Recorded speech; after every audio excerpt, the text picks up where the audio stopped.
Hello, everybody, and welcome to today's Harrison Bridge live show, where, as you can see, we're going to be talking about how execs can proactively find their next career move in energy and clean tech.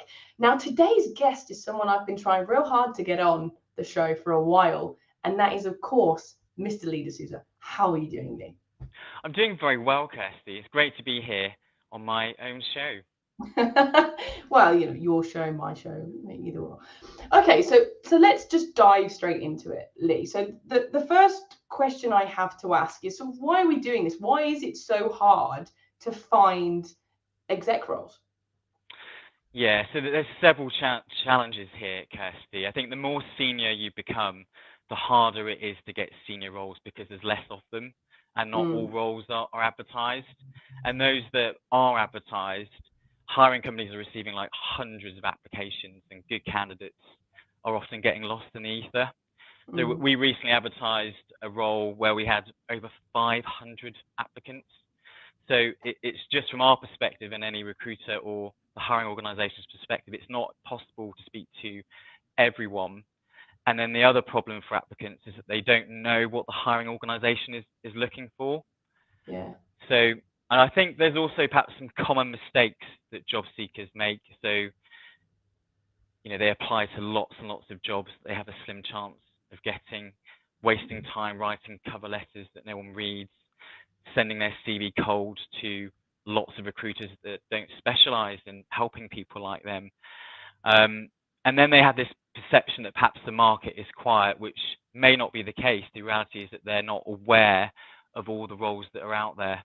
So I'd Mm. advise against doing all of that, And Kirsty. of course, today we're going to come up with ways that you can actually find things. That's the purpose of the show, isn't it? It is. It is. Okay, so let's dive in. So you said a lot of people perhaps think it's quiet or aren't finding the role. So where do you start looking for the exec roles? Where are you supposed to focus? So I think the first thing you should do is decide on what kind of roles are you looking for. So I think job seekers should treat the job search like it's a sales process. So if you work in sales, you have target prospects, and you can apply the same principle to your job search. So the first thing, decide on what your ideal role is, what your ideal company looks like, who in that company would be the hiring manager, for example. So have you heard of client personas? I have indeed, but for those who haven't, can you just give us a quick one sentence summary of it? So in business, it's a target customer profile or an avatar. So to give you an example, so if I was a sales director, I worked for an energy supplier, and I want to stay in energy supply, my ideal profile might be the MD, CEO of an energy supplier. So that's Okay. who I would then go and create a multi-pronged attack to get conversations with those decision makers. And you Interesting. want to make introductions to those decision makers that result in a conversation about their business needs. And I think it's important to say, although I've used the word sales process, I don't think you should sell to them. It's about making introductions, opening the door. And the key thing here is that you're approaching hiring managers. I would suggest probably not approaching HR or internal recruiters because they're less likely to engage with you.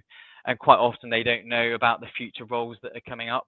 A Mm. hiring manager is thinking about 3, 6, even 12 months time. So it might be that your CV, your message to them is nicely timed, and they're thinking about hiring you in 6 months. Okay, so that's interesting. So you're saying essentially that we're not going to recruitment companies, we're not going to job boards or anything. You are almost hunting. You're finding the ideal place that you would like to work for whatever criteria, and then you're finding individuals within that company that you start to build a relationship with. Yeah, and by the way, I'm not saying do not apply to job boards or Mm. recruiters. I think you should spend the majority of your time taking proactive methods to get in front of your kind of ideal hiring manager that you would work for. Mm. Okay, interesting. So with this as well, when we're talking about finding roles, are we just talking about external roles, as in roles outside of the company that individuals are working for, or are we potentially talking about inside roles as well, like in different departments for your current company? Yeah, so I'm probably talking probably more externally today, but I think some of the things that I'll talk about also are the same in terms of that internal piece as well. It's about that networking, whether that's internal or external, being visible. So if I am in energy supply and I'd like to move into renewables in a big six supplier, I would start to network with the senior managers within that renewable division so that they know who I am, what I can do, you know, and planting the seed. And because if they don't know about you, you know, in these big organizations where there's tens of thousands of people, you know, you're not going to be front of mind when they have roles. And that's the problem. A lot of good talent get lost in these big corporates. Yeah, because there's just so many people that there's only so many people a human can keep in their brain. So you need to sort of develop that relationship. Okay. Yeah. I like this. Okay, this sounds good to me. So now can we move on? We spoke about there are some tips that you've got to help people make this process easier for themselves and a bit more smooth. And, you know, there's some ways to help make this a process more than anything else. So can we start talking about them now? Yeah. So I think the first thing you need to do is probably to optimize your LinkedIn profile. So your profile is effectively a digital CV. It's your digital brand. But like most CVs, they're often poorly written, which creates a poor first impression. So, you know, just basic, starting with your photo, you want a friendly and professional picture. You know, some people don't even have one personally, and there's research to suggest that people are less likely to contact you if you don't have a photo. So get a nice professional photo on there, and then your headline statements by your name should articulate what you do and your value. So, for example, Lee D'Souza, sales director with 20 years of experience of helping energy and sustainability companies grow. So I can immediately see, you know, as a hiring manager, what that person does and the value that they add. That's interesting. So it's not just the job role, it's also sort of the effect that you have as well. The benefit, again, like sales.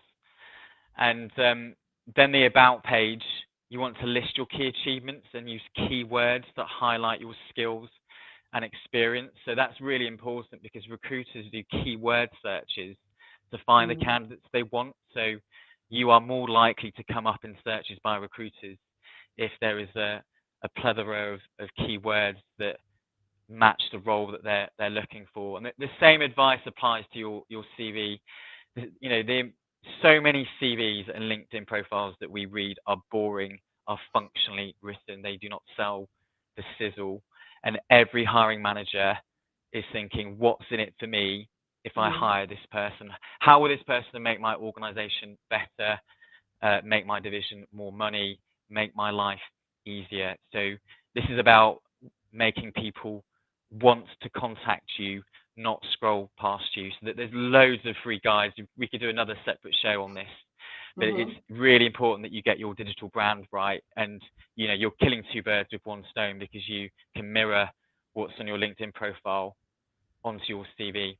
Yeah, and of course, like you said, a lot of headhunters kind of go to LinkedIn first over CV, so it's definitely that. Now, I do have a couple of questions. So the first one is, there is a balance though between just peppering keywords in, like so it reads really weirdly, to making it kind of sound cohesive, isn't it? You don't just want to chuck loads of keywords in at the bottom and hope for the best, do you? No, I think you're right. There's definitely a balance to be had in terms of what you put in. So you know, I don't think you want to be littering it with energy solutions and, you know, putting energy solutions 10 times. That's not going to help. Yeah, okay. So the next question I have is around contact details, because obviously on LinkedIn you can put contact details. Most people have their work email on there. Do you think you should put a mobile number? Do you think you should put an additional email? What do you think you should do around that? Yeah, I think definitely make it easier for people to get hold of you. You might not want necessarily, particularly if you're a female, to have a mobile number on there. So I think possibly, you know, an email address. You know, people can contact you via LinkedIn Messenger as well. Yeah, of course. Yeah. Okay. So the kind of final question I have is sort of linked to that, is that if I'm changing my LinkedIn profile and I'm in a job, what am I supposed to say if my boss kind of goes, "Why have you changed your LinkedIn profile? What's going on here? How am I supposed to manage that if I'm in a role and not making it weird?" Yeah, so I think you definitely want a story around Mhm. that that doesn't sound suspicious. So, it might be that you say that once a year I update my CV and my digital profile so that I forget what that I do. It's always good for me as a reminder to do that once a year, and it also is of benefit to perhaps your clients and your customers as well. So I Mm. think you perhaps want to be, pick and choose what you're putting on there. Yeah. Okay. So you can say like, "Oh, but this makes the company look so good. Look at all the cool things that we're doing, and Yeah, other people exactly. who want to work here." Okay. Okay. I get that. I get that. Okay. So optimizing your LinkedIn profile, I think, makes a lot of sense. I understand why we would do that. What's the second tip? So my second tip is that you create a targeted messaging campaign aimed at your ideal target employer and hiring manager. So again, this is not about selling, Kirsty. It's about being proactive. So I'll give Mm-hmm. you an example. I know a energy director who sent a LinkedIn message to the CEO of a multi-billion pounds um, utility, and off the back of that, he got an interview and he got a job, just purely through being proactive. Okay. So I think if I was looking for a new role, I would have a contact strategy. So, instead of sending 50, um, responding to 50 adverts, I would send 10 connection requests to hiring managers with a tailored message. So something like, "Hi Jim, I've been following your company for a while. I can see you're doing great things. It would be great to connect." Mm-hmm. Once they connect, perhaps 24 hours later, I then send them a personalized message saying, "Thanks for connecting with me. I've been fortunate enough to get voluntary redundancy after 10 years with X Power, my company. I'm now looking for my next move. I've got 20 years sales leadership experience in energy. I've got a track record of helping businesses grow, um, and looking for my next move," something like that. "Would you be open to an informal chat?" And something like that, whilst Mm-hmm. attaching your CV. So I think key thing is not to be salesy. Communicate your situation, your value, with the aim of trying to get a conversation with them. Okay. And so you'd go sort of straight into it. You'd go like connect, welcome message, and in that welcome message, sort of, or would you, if somebody's a bit cautious about that, perhaps would you say that you could have like relationship building before, or is it absolutely fine to just jump in and say, "This is what I'm after"? So I think that's a really good point, actually, Kirsty, because I think um, there's a difference between. I think some people suffer from imposter syndrome. More Mm-hmm. women, the research shows, suffer from that. I think all I would say is what is the worst that can happen? And I think as long as you're not being salesy, you're not Mm. going to put them off. So Yeah. I think, I've had really good recruiters that want to work for me send me a nice tailored message, saying it like, "I've been following Harrison Bridge from afar, really admiring what you're doing. If an opportunity comes up, I'd love to have a chat." Mm. You're kind of playing on my kind of ego. "You're a Mm. great company, seeing what you're doing. I'd love to work for you." I can't see how that could be, you know, seen as a negative thing. I think it's how 100%. you position it. Yeah. And of course, when you add into that you've just optimized your LinkedIn profile so that it sort of makes it really obvious to them how beneficial you would be to their business, it ties in really well together, doesn't it? Absolutely. Yeah. Okay, fantastic. So I get that. I get it's a really proactive way of doing it, which I really enjoy. And then what's the third tip that we have? So the third tip is who do you know that can open doors to the person that you want to work for? So I think this works internally and externally. So Mm. I want everyone, if you're listening, to draw a line between the first job that you did after school or university to present day. So, an imaginary line. So there will be hundreds of people that you will have worked with, from ex-colleagues, bosses, clients, suppliers, people that have mentored you, and then be targeted around who you want to approach, who might be best able to open doors for you. And it's about asking for advice and asking for help. And if you ask people for help, people want to help you. Yeah. So again, I think there's this difference between men and women. Men will just go and ask. Mm-hmm. Women, perhaps less so. So I was speaking to a female exec last week who was being mentored by a CEO. It took her several sessions to let the CEO know that she wanted to get a director role. That was one of her number one reasons for being mentored. It took several sessions. And the CEO said, "Why didn't you just ask me?" Because men would just, the first thing that they would do is ask, what do you want me to do? How can I help you? And she facilitated that, and she got an introduction straight away. So Very cool. people are happy to open doors. So with this, do you think you would sort of use it with your second tip? So would you find the people that you really want to work with and then see if you have any connections in common? LinkedIn so helpful for this. If you do have a second connection, if you've got someone in common, would you go to them before you message them, or would you do it after if it didn't work? I think I would see if that first person I was contacting had any opportunities, and then ask, by the way, is there anyone else that you think I should be speaking to? So I think that's a really good point.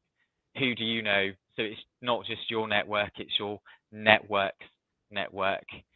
And I think, another tip is to find someone that could act as a sponsor that can open doors for you.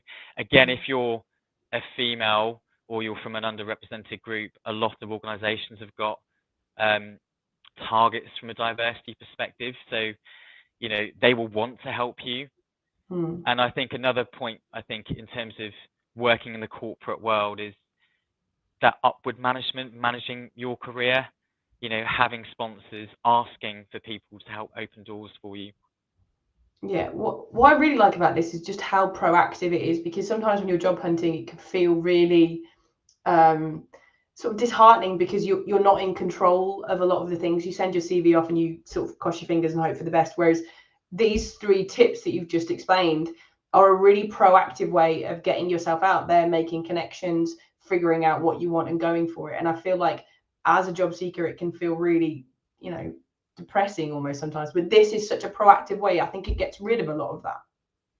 It does, yeah. And I think when we were advertising this show, I was a out of work engineering recruiter in 2008, the worst recession for 70 years.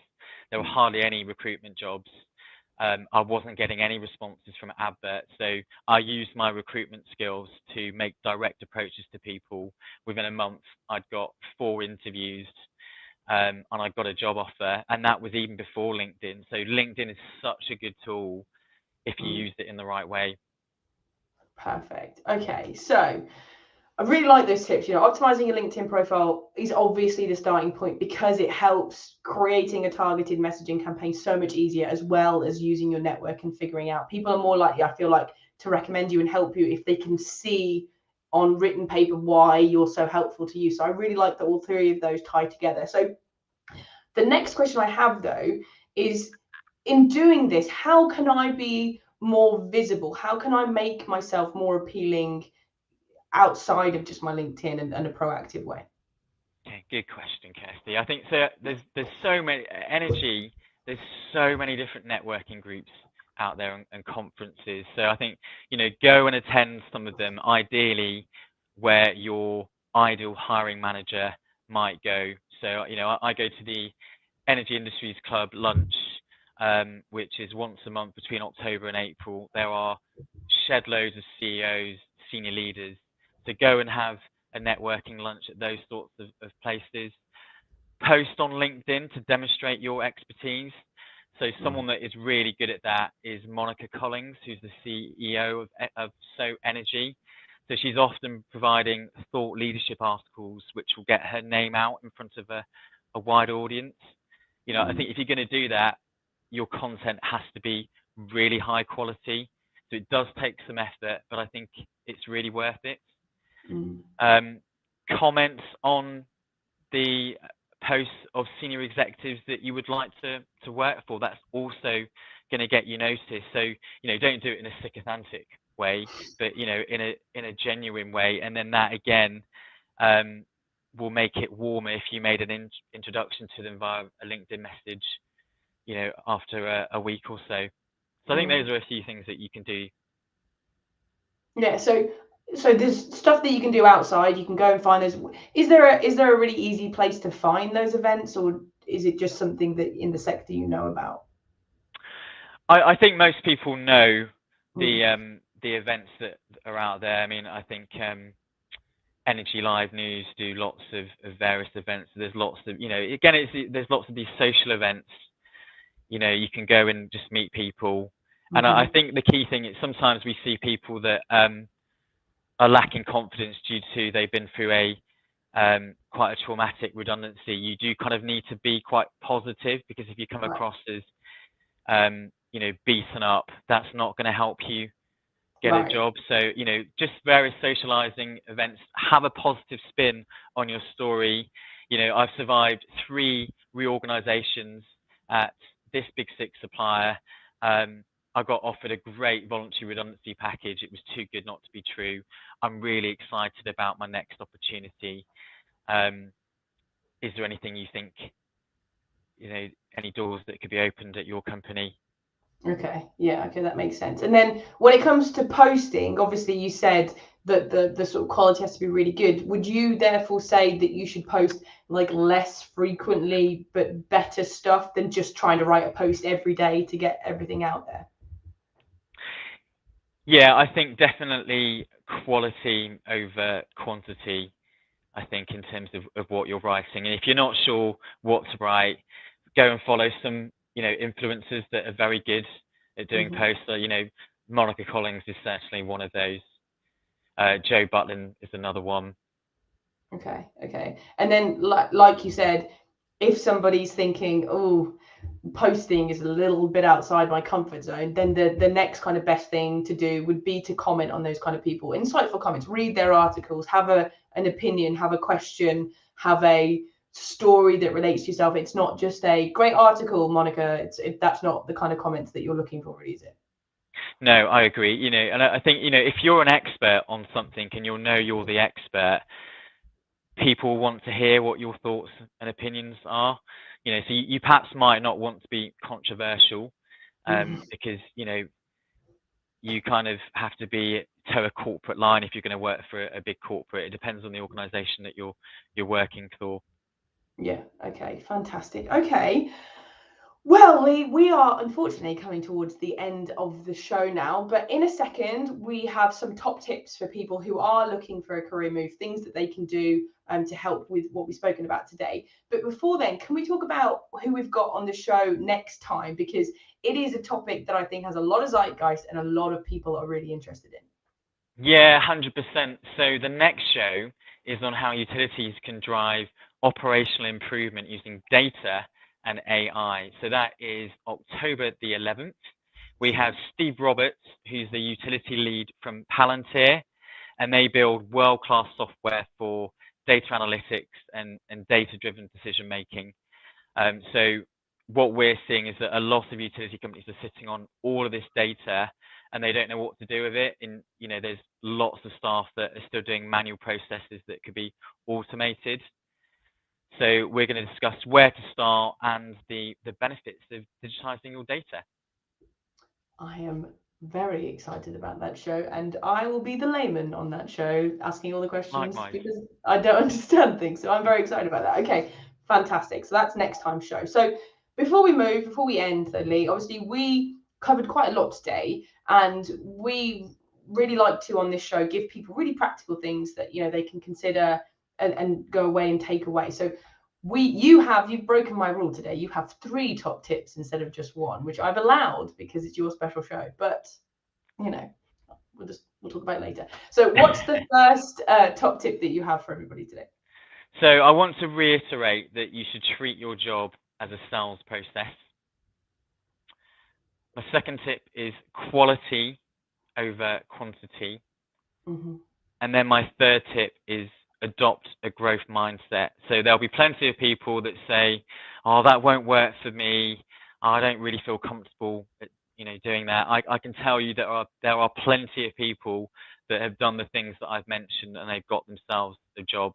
It will be a more successful route by taking that proactive route. Okay, I love those. I mean, I think when you first started talking about treat your job like a sales process, I sort of didn't understand what you meant. But then as we went through it, it's this you sort of selling yourself instead of anything else. So you're being really proactive in that, which I absolutely love. With the quality and not quantity, are you referring to the things that you post, the people that you're connecting to? What is it that you're referring to when you say quality, not quantity, all of that? In everything that you do. So instead of applying to 50 jobs and pressing quick apply, maybe only apply to one or two where you tick most of the boxes.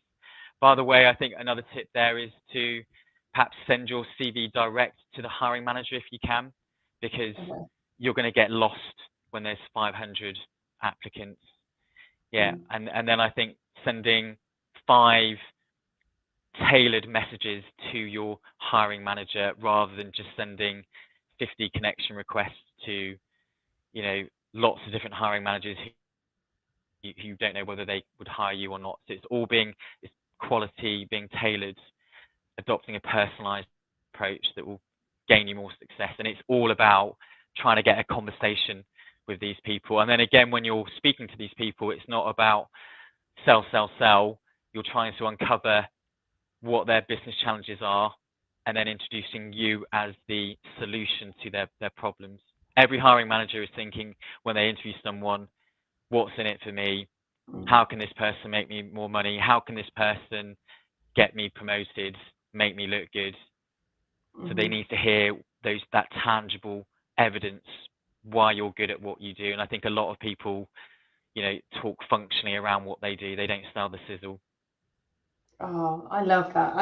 I just love how proactive this whole approach is. And I love that, like you said, some people watching this aren't going to do these things, which means those who are watching it and are going to do this are going to differentiate themselves from everybody else. They're going to put themselves to the top of the pack and give themselves a greater chance of getting a role that they not only want, but they're also going to love and flourish in. Absolutely. Yeah. Okay, Agree. So fantastic. good luck, everyone. Yes, indeed. So, Lee, do you want to send us out, say goodbye and send us out, and we'll see them all next time? Yep. So next show, don't forget October the 11th. And if there's any specific challenges that people have in relation to your CV, you want interview prep, then if you drop me a line, I'm happy to give that. So thanks for joining our show and look forward to seeing you next time.